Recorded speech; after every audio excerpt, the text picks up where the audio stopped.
Okay.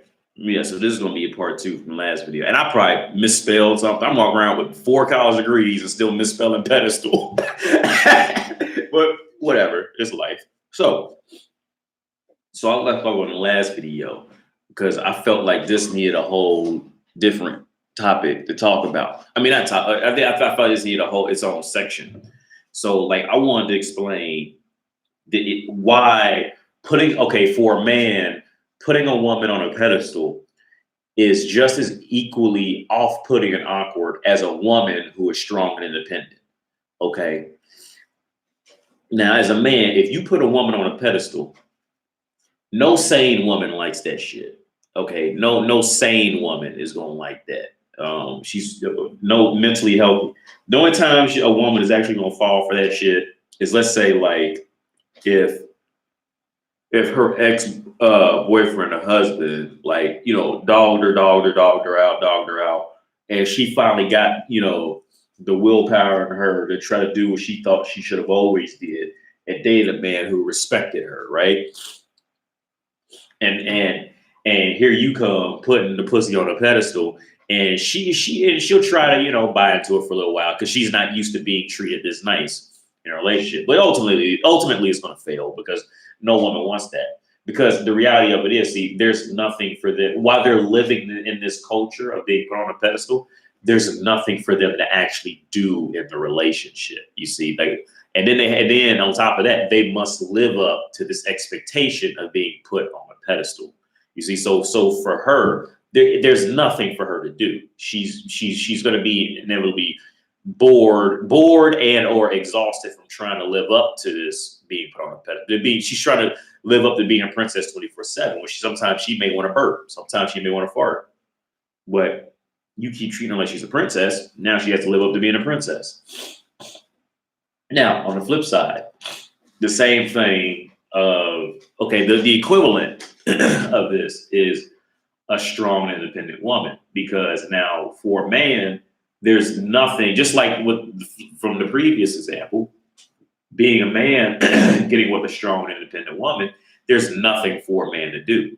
Okay, he's going to get there. He can't. There's nothing. If she already does everything, has everything, she's strong. She do everything, fix everything. There's nothing for. There's no place for a man in her life. You see what I'm saying? So he's going to eventually do the same thing. Get bored.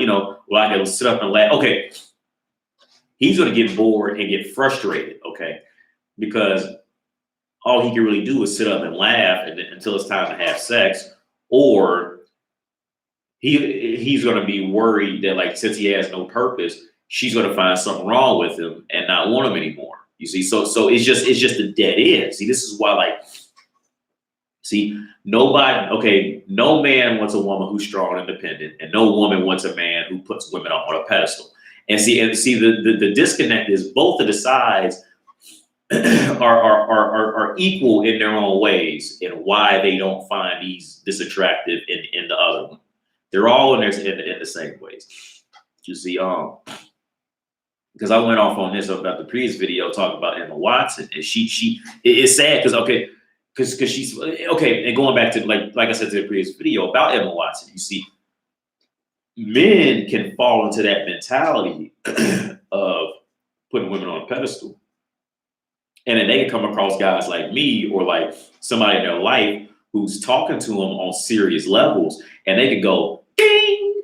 Oh, maybe he is right. Maybe this is fucked up. And he can go out and fix it. You see, he can go out and, like I said, 3 months from now, be on a whole different path in life after that. Where, see, women, once they go one way, most cases they never go ding and then turn around and fix it. It's just like, look, they just keep going. Because especially nowadays in modern feminism in America, I just speak for men in America and the UK. See, because women have been so spoon-fed, Disney lies, and they've been so spoon-fed women's magazines that you see, to a woman, it's just like, well, whatever I think is right. And if you don't agree with me, then you're just toxic. And I'm going to find someone who's going to tell me what I want to hear. And they're going to go off and then they'll just keep going down that fucked up road. You see what I'm saying?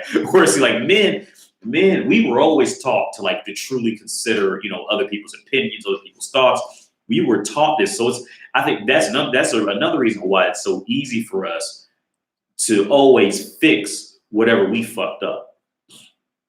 We can always go. Let's say, for instance, like these. I gotta buy some more paper towels. I can blow my nose like crazy with these like paper towels. Let's say somebody goes like, you know what, man, you stop buying those paper towels because that's not a good deal because they're not absorbent and blah blah blah. And the guy, see, because men, we have been trained to always go like, oh well, you know, maybe there's some validity to what he's saying. So we can always go, ding.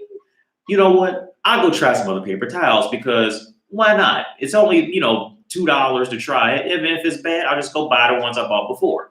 See, women have been women on the other hand, and this is why women are at a weakness in areas. This is one reason why, is because, like I said, women have been so trained to feel automatic princess qualities in life to where if you tell them, hey, see, okay, what she's going to hear is, you're evil because you bought the wrong paper towels. And see, that's what she's going to hear. Now, that's not what you said, but that's what she's going to hear. Because what she's going to hear, she's going to take it as she made a bad decision. And then most women will rather go, oh, okay, well, you think I made a bad decision. I'll just go somewhere where someone will think my paper towels are good.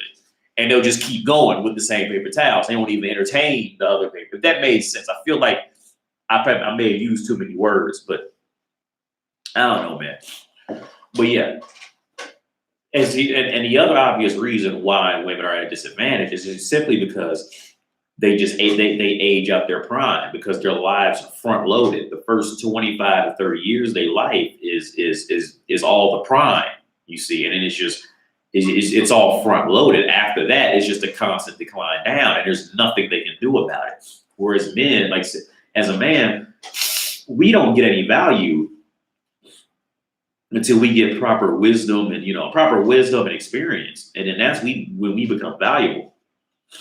And that is our value. So that's why we can always keep going up. Like we can do that. We can okay, when a man works on himself and gets himself together, he can go out there and be 45, 50 and then go out there and pull a 22-year-old sexy girl.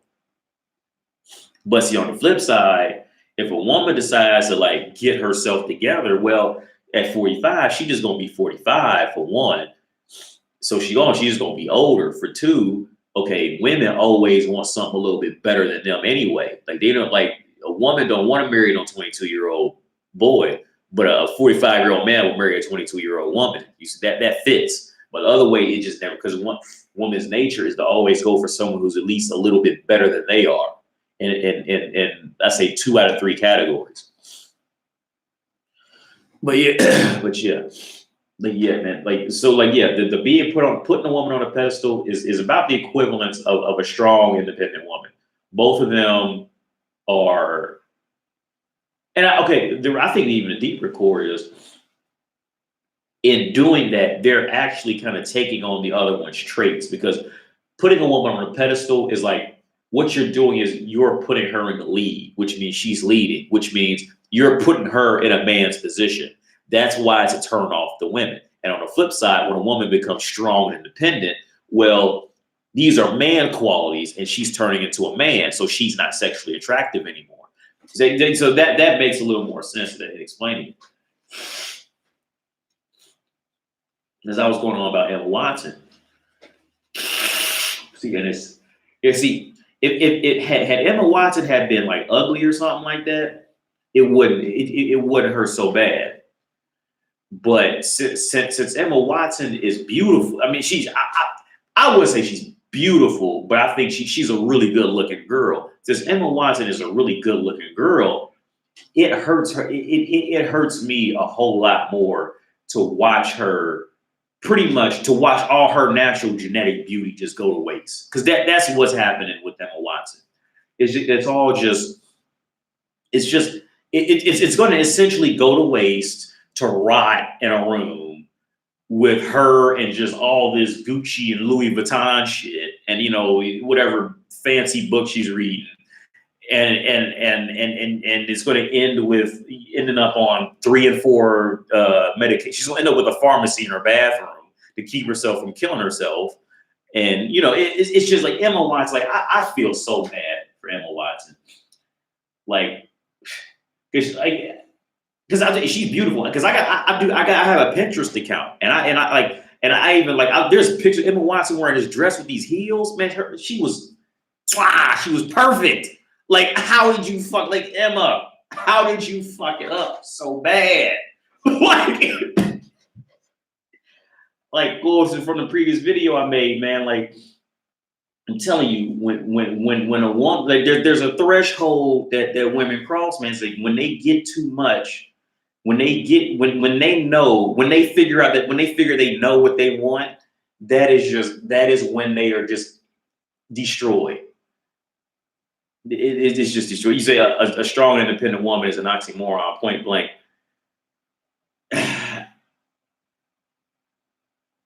I don't know. I would say that they do exist, but it contradicts what they actually want. And okay, what will make them happy? Because women are like children. Like, okay, what a woman wants is like, okay, when a child wants to eat some food, right? Like, it might be something like chicken nuggets. Like, this child don't want no cake, but the child says it wants cake, right? Like, I want some cake. I want some cake. I want some cake. Like, no, eat the chicken nuggets. And they try, and they sit there with the chicken nuggets, right? And they'll keep pushing the chicken nuggets away, keep pushing them away until they mess around and take a bite. They go, they just eat all the chicken nuggets. That is what women do in thinking they know what they want. Like, once they cross that boundary, but it's also weird because usually once they cross that boundary of thinking they know what they want, see, now I think it's a bit more complicated on top of that, because like I said, women would just go to where, like I said, women have been so validated in believing that they're princesses that they would rather just go to where someone's going to just tell them what they want to hear and just keep going down that road, even though it's fucking them up even more. So in an example with the kid and the cake versus chicken nuggets, the kid, see, because the kid isn't grown. The kid's a child. So the kid will eventually do what you say because you're a grown ass man as a kid. But if the kid, but the equivalent, let's say if the kid was the woman in this scenario, the kid would rather just go off and keep eating cake and keep getting stomach aches and keep, shitting diarrhea. And that's essentially what the women are doing in this context. They're just going off just eating cake all day, every day, and they just getting fat, getting pimples, shitting diarrhea, getting stomach aches, when all they had to do was to eat some chicken nuggets. You know what I'm saying? And all this shit would have been it would have been a much smoother road. Like, I don't know, I feel like I'm rambling now, man. I didn't even know. I thought I left this on. I didn't know I was like completely live with this. But yeah, that's just my my opinion on the original topic of the how is equal, how putting a woman on a pedestal to a woman is the equivalent of a woman being strong and independent to a man. Like, both the sides, the opposite sex never wants that side. They never want that type of person, because those characteristics are the opposite sex's characteristics. You see what I'm saying? But yeah, that's it, man. I'm out.